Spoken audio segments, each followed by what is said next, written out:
Welcome back to Startup Talk. I'm your host, the Startup Coach and founder of TorontoStarts, one of the largest startup communities in Canada. And with me today is Jon Irwin, the Technical Director of Layton, Canada. Welcome, Jon. Thank you. Thank you, Craig. Great to be here. Well, you've been on a few of these sessions with me talking about tax credits and grants and helping companies, but now it's time to talk a little bit more about what, tell us about Layton, Canada. Yeah, so Layton, Canada is a branch of Layton, France, which is where our headquarters is. We've been around for over 25 years worldwide. And Layton, Canada itself has been, we've got two offices in Canada. We've got one in Toronto and one in Montreal. And currently we've got, I think we've got over 100 employees and over 700 clients here in Canada currently. So quite a large. That's quite impressive. Yeah. One thing I'd like to tell you, and I know we'll go into the next question. Sure.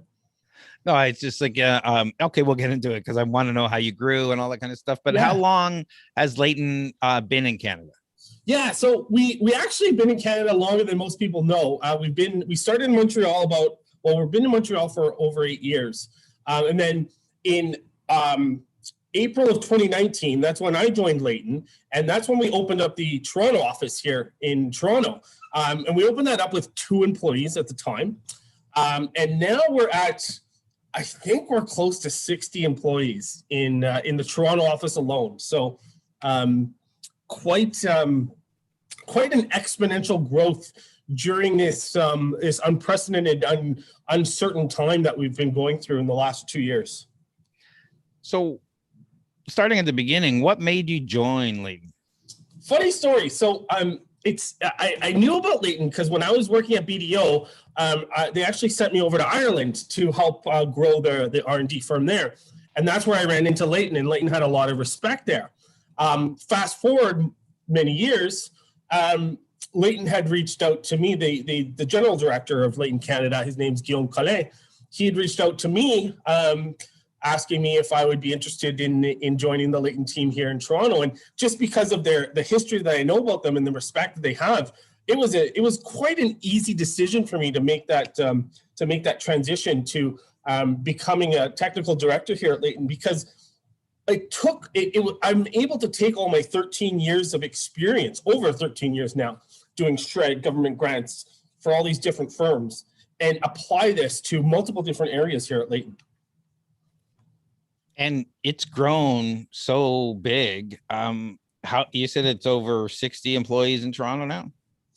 So we're over 60 employees in Toronto, definitely over 60 in Montreal. Just plans. We're still hiring. So if anyone's looking for a job, feel free to find us on LinkedIn. We're hiring salespeople. We're hiring consultants. If anyone has sr&ed experience, feel free to reach out to me. I'm more than happy. And it's such a great company to work for. How do you build a company, employees that fast, and hire the right people and keep the culture going?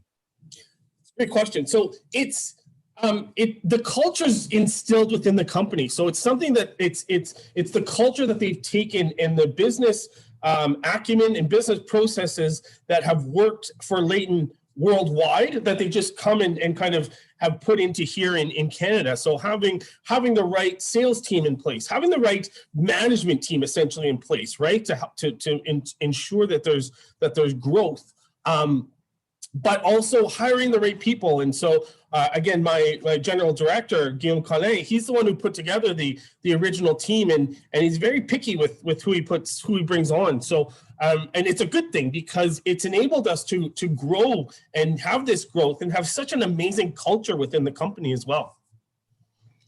Yeah, hiring the right people can be a challenge, and it's really finding the right fit, because when you're going from a couple of people in 2019, is that what it was, to like fast forward 16, 18 months and 60 plus, it's hard to keep a cohesive group together when you're growing like that. That's crazy. Yeah, and you raise a good point. Like we've obviously had our growing pains. We've had a lot of lessons that we've learned, because to me, this is to me, this is new, growing this fast and doing things like this, and it's new to a lot of others as well. So we've been able to, and we've instilled this culture of failing forward, which is really great because it enables people to make mistakes, but learn from their mistakes and kind of fail forward and grow and learn and things like that. So let's get into a little bit about what Layton specifically does. What do you do? So if I just put it, if it's my 1 second sentence that I can say, we are government funding experts. That's what we do. So that's what we help out. And we've got multiple different service lines under that. And I know we'll get into more details in some of them, but I'll just list them out here. So we've got our bread and butter, which is our sr&ed, the SR&ed tax credit help, where we work on and all of these services, we work on contingency, by the way. We've got our grant service line that we do for our SR&ed clients.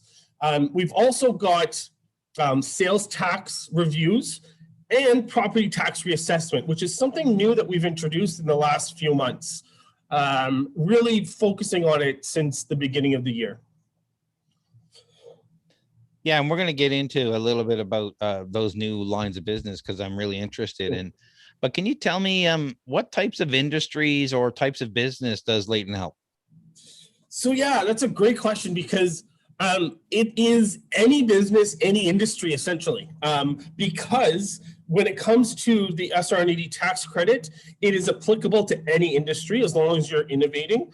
When it comes to grants, there are grants for pretty much any industry. If you want to write a book, if you want to publish a magazine, if you want to build a video game, there are grants for pretty much any industry, agriculture and things like that. We have the expertise that we have from the consultants. It spans multiple different industries as well.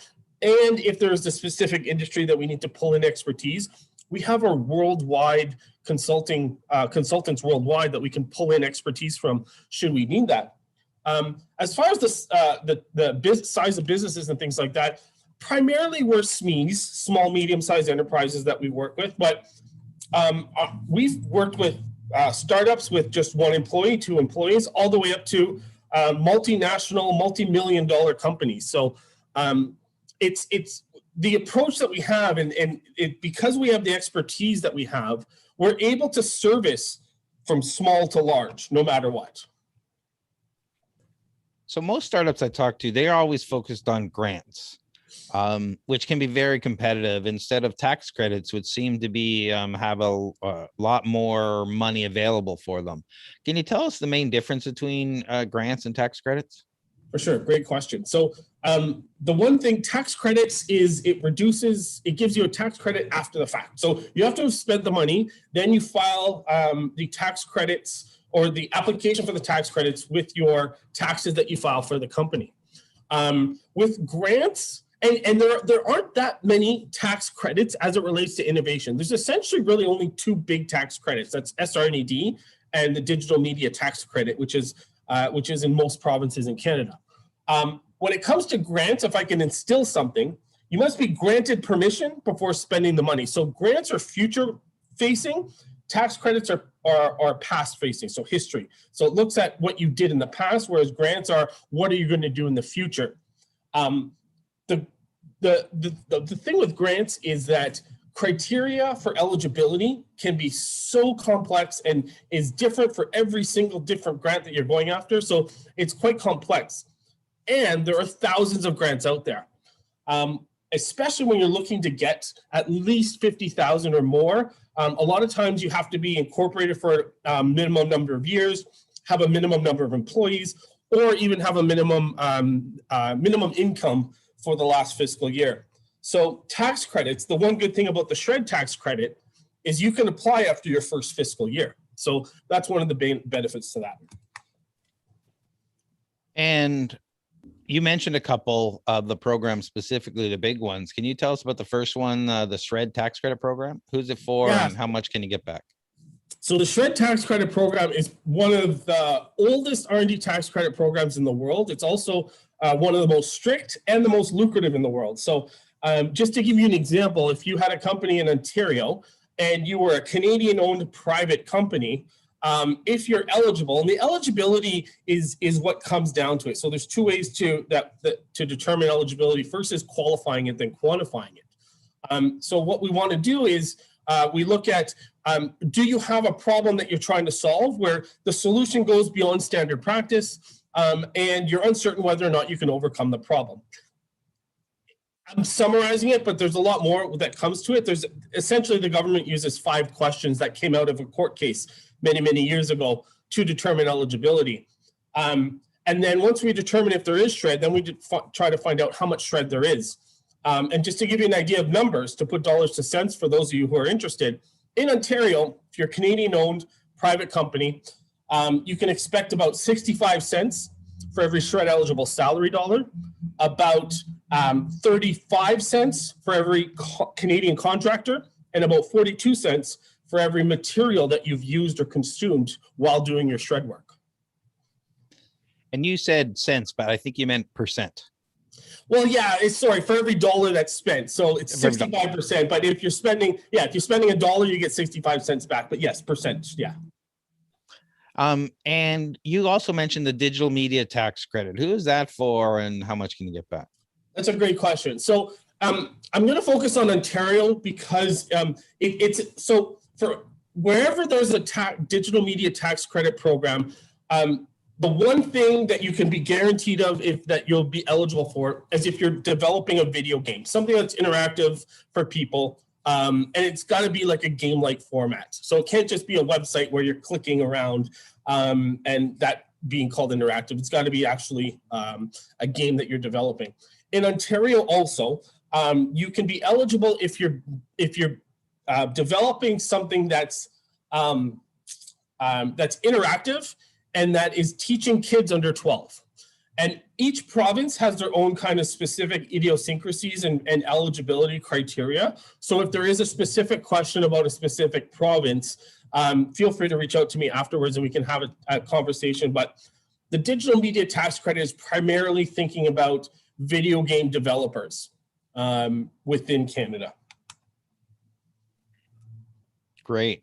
And there's so many other programs. I'm going to ask you about a few of them, and some of them I don't know about, and then we'll talk about a few other things. What is the e-business tax credit program? Yeah, great question. So the e-business tax credit is specific for Quebec companies in Quebec. So it's designed to consolidate the development of information technology. So it enables specialized corporations to carry out an initiative that enables activities in the IT sector, and they get a tax credit, an annual tax credit of a maximum of $25,000 per eligible employee. So we can get into some more of the details, but it's more around the eligibility is more around the IT consulting services relating to technology, systems development, e-business processes, and different things like that. And what about the CAN Export program? Yeah, CAN Export. So CAN Export, and one thing I didn't touch on is in the grant industry right now, just before I get into that, unprecedented, the limited number of grants that are available because of all the COVID funding that's happening. So there's less and less grants that are currently available that should be available. But getting into CAN Export, and the reason why I'm talking about that is because CAN Export right now, unprecedented in all my years of doing this, CAN Export has been put on hold as far as taking applications. It's because they're very much oversubscribed. They're going to reopen. Their plan is to reopen in the fall of this year. If you think you are eligible after I tell you a little bit more about it, feel free to reach out and we can have that conversation. But CAN Export pre-COVID was for companies who wanted to still, and post-COVID, it's for companies who want to expand into a new country. Pre-COVID, though, they were covering travel expenses and going to trade shows and booths and all that sort of stuff. During COVID, they're covering virtual trade shows, but the one big thing that they're covering is Facebook AdWord campaigns and Google AdWord campaigns. And so the eligibility for CAN Export is you have to be a Canadian company. You have to have at least $100,000 in sales in Canada in your previous fiscal year. But the benefit that you're getting is you're getting 75% of your costs up to $75,000 to expand into new countries. So it's the typical turnaround time for that is about 60 to 90 days to get approval. But currently they're on pause as far as accepting new applications. But it's a great program to take advantage of if you have sales in Canada and you want to expand to new countries outside of Canada. And this is a new one for me. What is the techno-climate and how do I get government assistance for it? Yeah, so these ones are the techno-climate is specific to Quebec. And it's a program that offers financial assistance to support technological demonstration projects in Quebec in terms of energy reduction and greenhouse gas emissions reduction. So it's to support innovation in the sustainability and green kind of environment, if that makes sense. So there's a few different streams under that.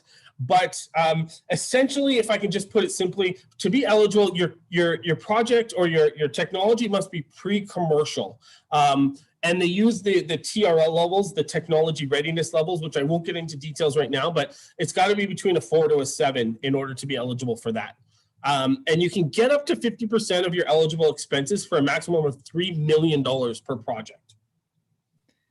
And what is the difference between techno-climate and the eco performance program? Yeah, so you're asking me some good questions. These are newer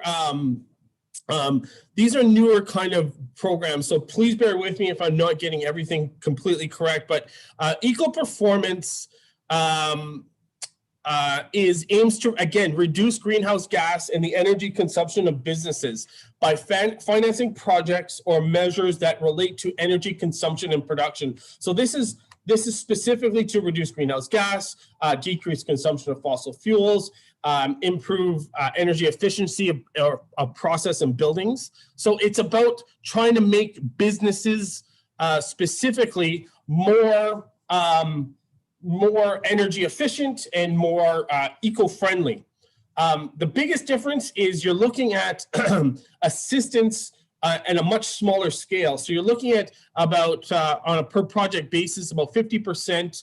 And now we're talking about sites. So each individual site, like a building. So a maximum of $25,000 per small, medium-sized consumers, up to $50,000 per site for larger kind of consumers. Energy consumers is what I mean. And those are both Quebec province-based? Yes, those are both Quebec province-based, yeah. And I have to be incorporated in Quebec or running in Quebec to receive them?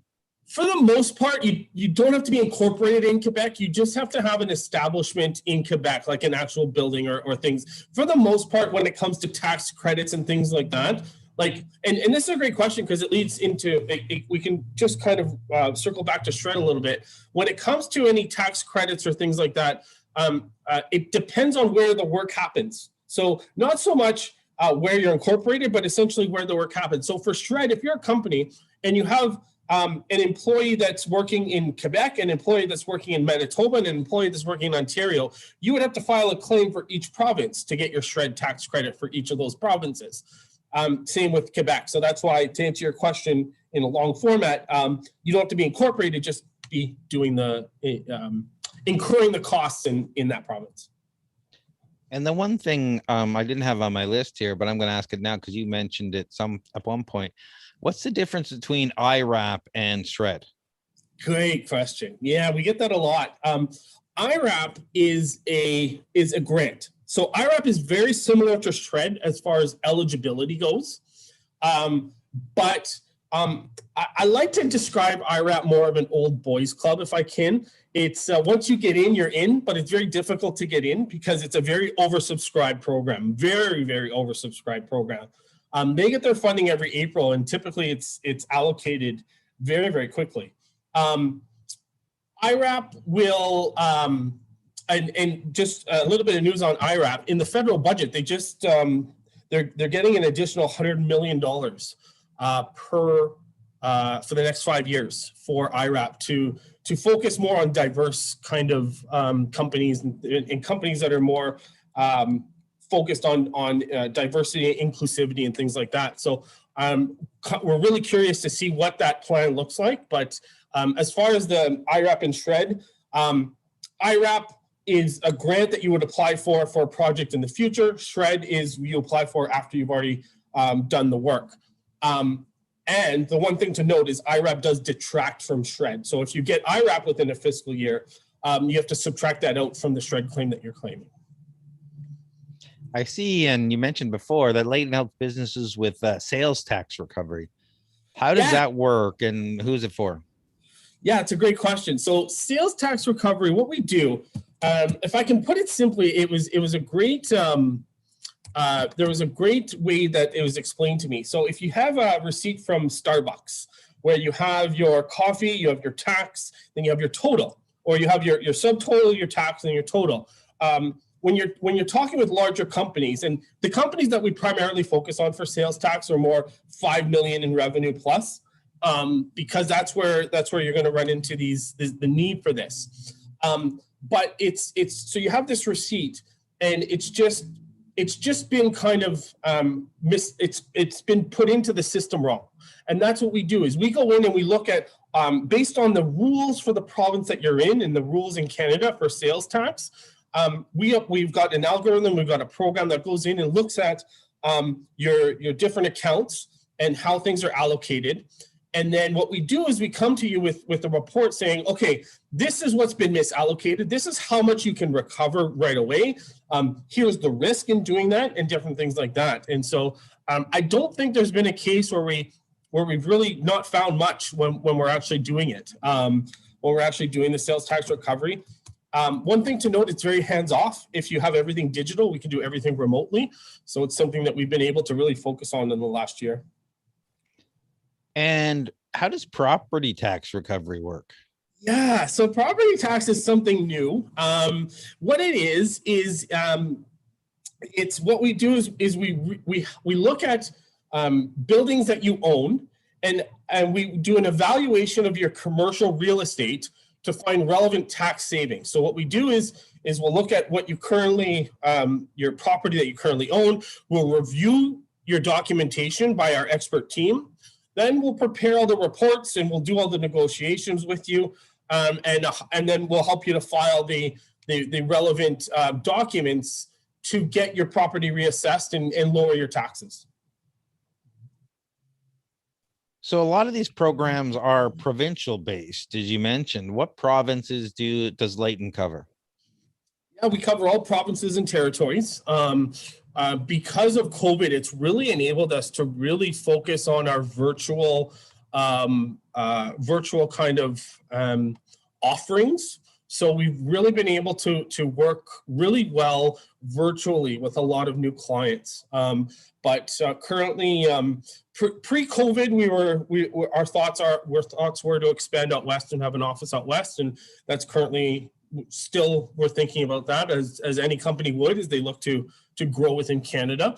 But yes, no, we do work. We've got a client in pretty much almost every province I can think of. Not any territories, but in provinces, yeah. Do the programs vary a lot from province to province? Yeah, they do, especially the grant programs. And I would say I'm an expert in grant programs in Ontario. I do know about some out west, like BC Innovates and Alberta Innovates and ACOA out east. But I'm not an expert. And there is ways for people to do their own search, and we can have that conversation. But yes, it is, the programs vary by province. Now, you do have your federal programs like IRAP, which is federal program. sr&ed is a federal program, but they also have, each province has their own tax credit, which complements the federal program. And then you have the digital media tax credit is not a federal program. It's a provincial. So each province has their own, and there are some provinces that don't have a digital media tax credit. So when you look at the grand picture of it, we're trying to figure out, who's your ideal client? Who's the ideal business that Leighton goes after? That's a great question. We don't really like, our ideal client is someone who wants to grow and someone who is innovating. That is our ideal client, someone who is passionate about what they do, and needs help to grow. We work with ideally we'd want some of like the larger clients. Obviously, like Bombardier would be a great client to have. They do a lot of R&D in Canada, but there really is no real. I don't like to really say there's an ideal kind of client. We're willing to meet and work with any client at any stage in development. When it comes to shredding grants. Now, for property tax and sales tax, our ideal client would be at least 5 million in revenue. Property tax, I don't really have an ideal client for you, but sales tax would be at least 5 million in revenue.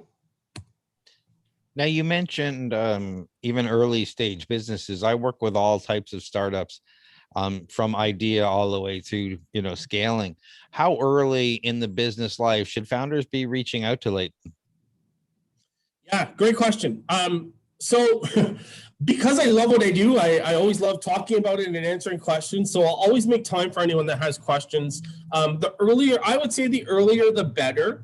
The only reason why I say that is because we want to set you up for your best success. So even if you don't have any employees currently, but you're planning on having employees or hiring employees or contractors in the next year or 2 years, I would definitely recommend reaching out and having a conversation so that we can set you up for the best success. Because, for example, the SR&ed program, although they tout it as an incentive program, it's more of a compliance program. You have to check off all the boxes to be eligible. So if we can help set you up for success for any of these programs, then the sooner the better.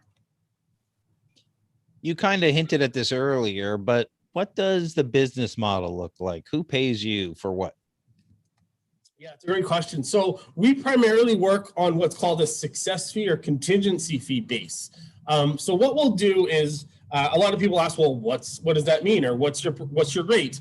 Our rate does vary because if we're working for a SR&ed client for 15% and they're getting back about, I don't know, 100 to 150,000, we're not going to charge them 15% for $1 million grant. So we're very flexible in our fees. We want to come with something that's fair, but we don't want to gouge our clients either. So we typically will do an evaluation ahead of time, and then once we identify how much they're looking to get back, then we'll propose a fee structure. We do have a sliding scale as well that we work on. And that's pretty much how we work with most of our clients. There are clients that do want hourly and we can do that, or we can also do flat fee as well. But those two fees are due upon filing, whereas contingency or success, you don't pay us until you actually get the money from the government. So you started, opened the office in 2019, if I understand. And then COVID happened. How has that changed, how you do business? Are the tools and how you work with client changed? Do people still go into the office? How has COVID changed the way you work? It's a great question. So it's enabled us to take more meetings throughout the day, especially the sales team. So yeah, we really were able to pivot because everyone had to pivot. I don't think that it would work if we were the only ones pivoting to this virtual kind of work. But yeah, it's been. I would say maybe it was a little bit challenging for the first little bit for everyone to get used to this virtual working. But I think everyone had the same growing problems as we did. But as far as pivoting, like the tools that we use, like we're very open. We can use Skype, Zoom, Microsoft Teams, any kind of virtual meeting software that the client or prospect is most comfortable using. We're using a lot of online tools, a lot of collaboration tools. Internally, we use Microsoft Teams. We've adopted that, and it's been great because a lot of our stuff is all Microsoft based. So that's been really good, especially with the new features that they've been adding. It's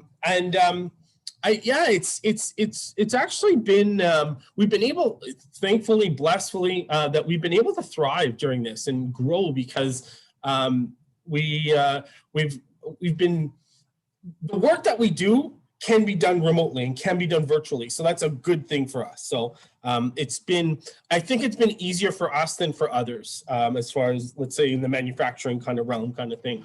But we do have people that do go into the office. We're in a WeWork. We're at one university here in Toronto. We do have people that do go into the office. Sometimes I go in for a nice change of scenery. They've got all the COVID protection that's needed in there. So all the policies and everything. So those cover, but it's been pretty good so far. When you're talking about office space and you're talking about opening up office out west, does it change the thought process of how big of a space you might need, that kind of stuff when we're thinking about COVID now? Do we need to reduce the amount of space we have because not everybody's in the office all the time? It does, yeah. Especially even now with our planning, we're looking at maybe like a 70% capacity as opposed to a full 100% before. Yeah, it definitely does change. And the one thing I'm really curious of is I think that the outcome of the employee pushback at Apple is really going to have an impact on what is the expectations going to be for companies moving to going back to business as usual.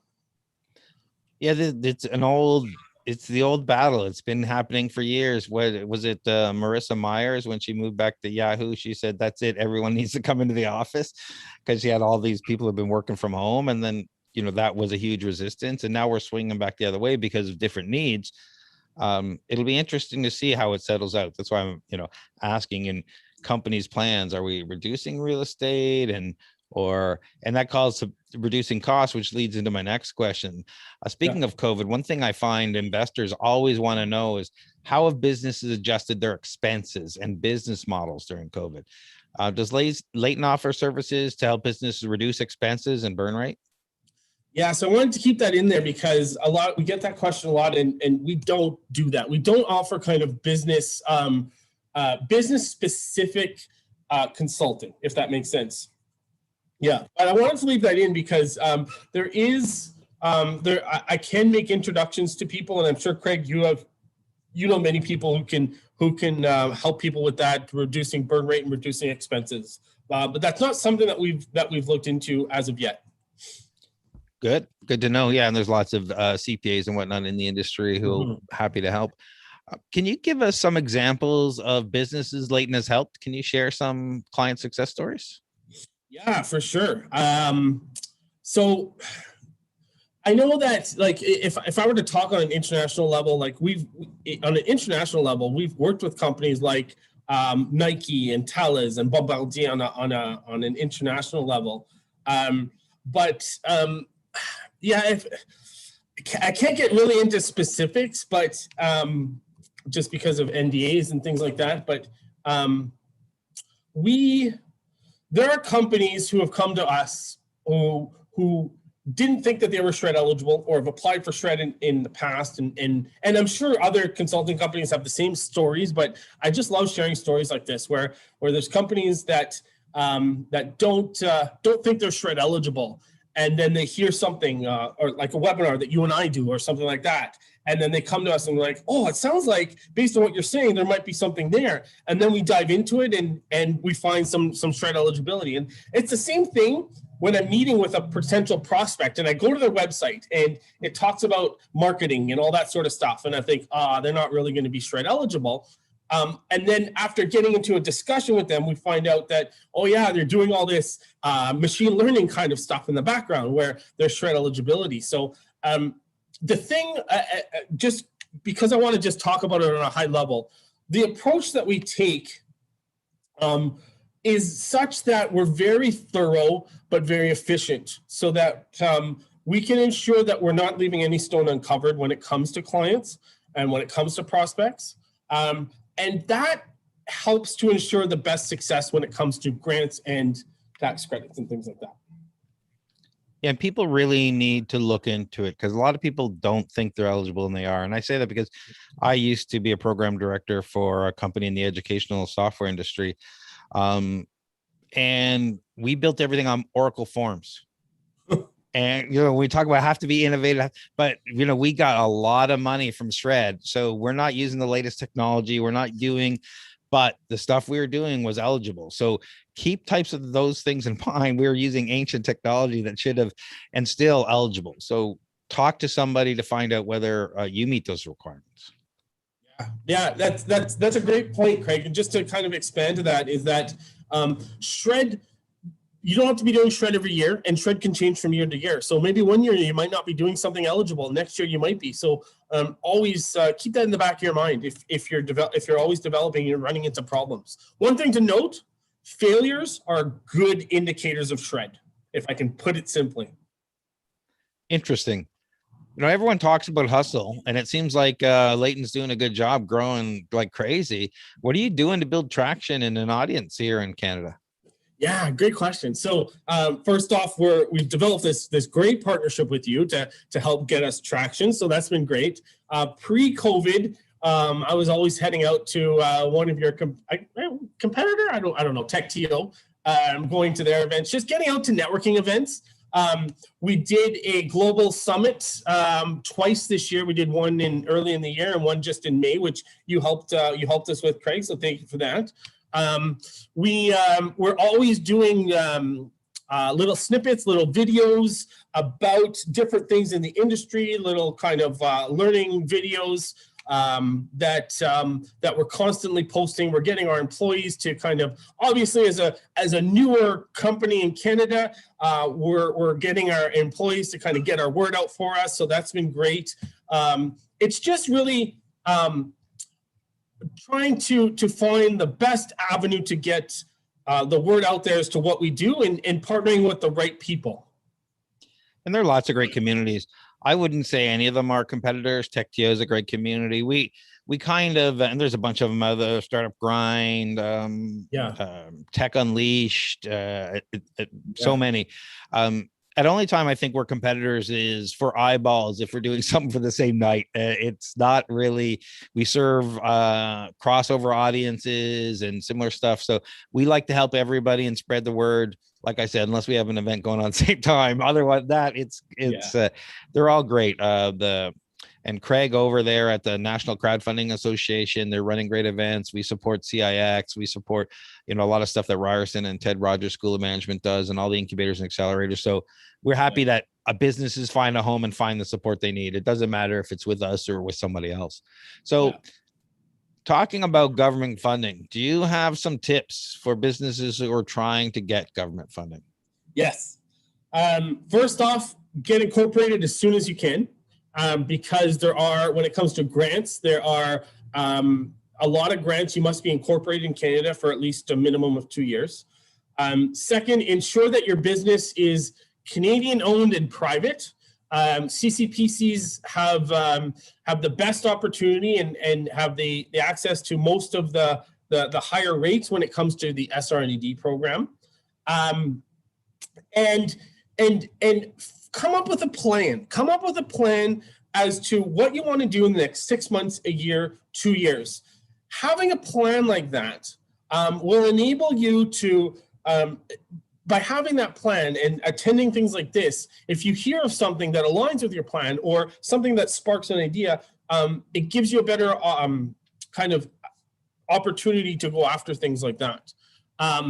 The last thing is that I would, another tip that I would give, and I'm going to share the link with you guys here in the chat. And I would recommend that you go and you set up a profile on this business benefits finder. And I know I shared it last time, but what I would recommend is creating that, because what it'll do is saving your profile, you'll get updated on new grants that get released, maybe even know about them before I do. So that's a great option for any new business, even established businesses. And for those listening on the podcast, I'll put the link in the show notes below, and you'll see that. You talked about some of the other communities, and I'm happy to plug them. What resources and communities do you recommend, and why? Well, resources and communities, to be honest, any community that supports the innovation community is something that you should be after. One that I'm very proud to be a mentor of is CryptoChicks.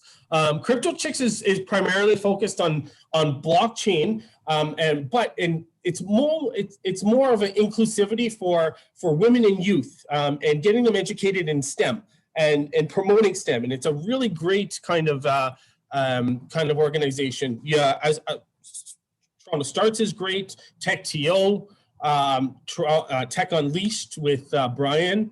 And then also, you know what, guys, I would recommend subscribing to our YouTube channel. It's Layton Canada, or checking out Layton Canada on Twitter, just Layton Canada, or finding us on LinkedIn. Those are your best bets. Like, follow me on LinkedIn. I post a lot about, or even Craig, we post a lot about different events that are coming up and different things that are relevant to the startup community and to the innovation community.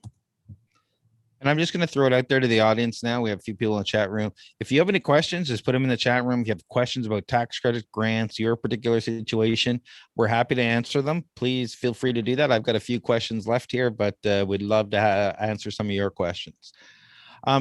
You mentioned a bunch of great communities there. CryptoChicks, we're big fans. You're probably not aware, but we used to run the cryptocurrency conference here in Toronto. We had like 16 of them. So CryptoChicks came out and spoke a few times. They're active members of our community. Bitcoin Bay, if you're into blockchain stuff, those folks have been doing some great work. Yeah, we like to support everybody, and there's some great communities out there, and you mentioned a bunch of good ones there. Do you have any tools that you would recommend, or books that you'd recommend for entrepreneurs? Not specifically for entrepreneurs, but the one that's really helped me is The Art of Not Giving an F. That's been really great for me. It's been really helpful. It's been a really great book. It's a really easy read. That's one that I recommend. But as far as resources go, your best bet is try not to pay for any kind of learning. There's so much free learning out there when it comes to even business. I know Stanford has their whole, has about, I think, 1,200 hours, or I can't remember how many hours of entrepreneur and business kind of free learning that you can do through Stanford. And I do, if you're looking for specific learning, like right now I'm teaching myself Python. So I'm using Khan Academy. I'm using a bunch of different online resources to kind of teach myself Python. What I would recommend is find something out there that's free before you pay for something. Yeah, that's really good recommendation. There's a lot of for business stuff. Ryerson Startup School, they've got all sorts of free resources there. They've got scheduled stuff all the time, and that's run by Sean Weiss, Dr. Sean Weiss, and we have him on frequently. Mars has got a really good online videos and documents and stuff. There's lots of great resources. Check out the free stuff. And then you'll know what you specifically need. If you want specific learning, that's when you probably want to start spend a little bit money once you've passed that. But there's a lot of free stuff out there, a lot of great free tools out there. So don't overlook those. So what's next for you in Layton, Canada? You mentioned expanding across West. Is there anything other new things happening that we should? Yeah, so just one thing I didn't mention is that we've got a great partnership with our US firm. So we do a lot of cross-selling between. We're always helping. We're always looking for clients who are working both in Canada and the US. We're looking to expand. We're looking to get our name out there. Who knows? We might find add another service line, something that we find. It all comes down to what our clients are asking for. So if our clients are asking for something specific, it's something that we certainly will explore and maybe expand into a service line. So if there's something that we're not offering and there's something that you'd like us to offer, feel free to let us know. We do have one partnership that I will talk about with, it's called Easily. For those who don't know, there is a way that you can finance your SR&ed tax credits.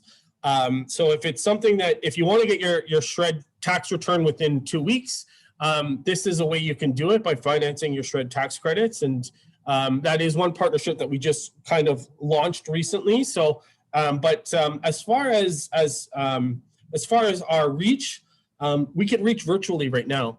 But it would be nice to have something out west and to be able to service people out west. And once you're able to meet face to face, that would be nice to have that. So, yeah, that's where we're at for now.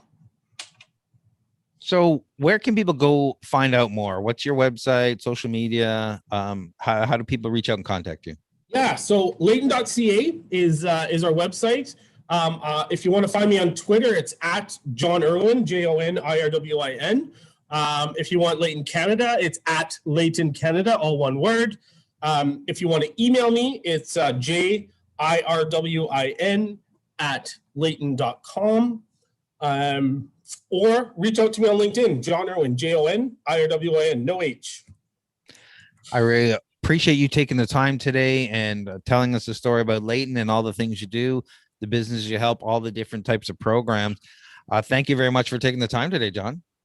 Thanks so much for your time. And I really appreciate the questions, Craig. Those were some great questions. So thank you so much. And I'm sure we'll have you back again soon. Definitely. Take care. Enjoy your afternoon. Take care. Bye, everyone.